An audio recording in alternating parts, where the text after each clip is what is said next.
حضرت موسیٰ علیہ السلام کے زمانے میں سحر عروج پر تھا، جادو، بڑے بڑے جادوگر،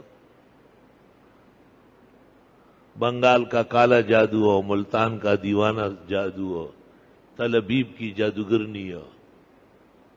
آج کل لوگ اس میں بہت مبتلا ہے، ترات چل رہا ہے، اس کی دکان بند ہے تو یہ بھی جادوگر نے کیا ہے، اس کی لڑکیوں کی شادیاں نہیں ہو رہی، یہ بھی جادوگر نے بندش کی ہے۔ اور اتنا خدا بھی مانتے ہو کہ طاقت رکھتے ہیں جتنے جادوگر بے ایمان کو مان رہے ہو؟ خدا نے ان کی دال روٹی ان سے نکالنی ہے، ہر چیز میں جادوگر۔ اور جادوگر جو تجھے باندھے اور تیرے دکان ملیامیٹ کرے وہ تو پھر 50 لاکھ فیس لے گا۔ یہ 2 آنے اور ٹکے والے جادوگر یہ کام کر سکتے ہیں، وہ تو اپنے لیے روٹی پیدا نہیں کر سکتے۔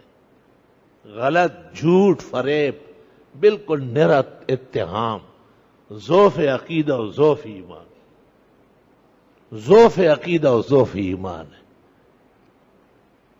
صرف ایمان اور ایمان کا توکل، اسے مستحکم کر لو، جادوگر سر کے بل گرے گا، آپ کے بارے میں برا سوچنے والا 24 گھنٹے کے اندر ختم ہو جائے۔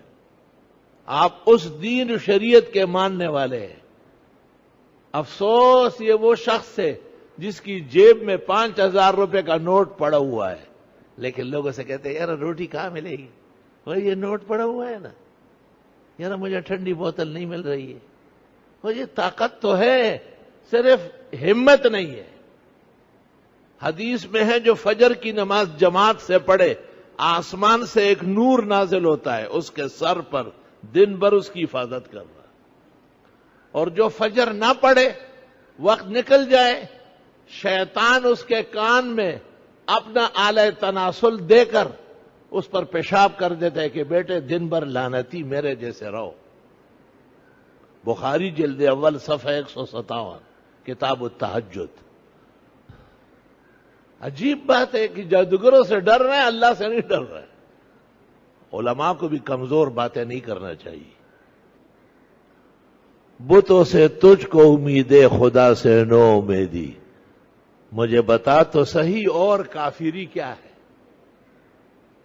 اللہ تعالیٰ امت مسلمہ کی حفاظت فرمائے، ان کے عقائد مستحکم فرمائے، اور انہیں بدگمانیوں سے، شیطانی خیالات سے محفوظ فرمائے۔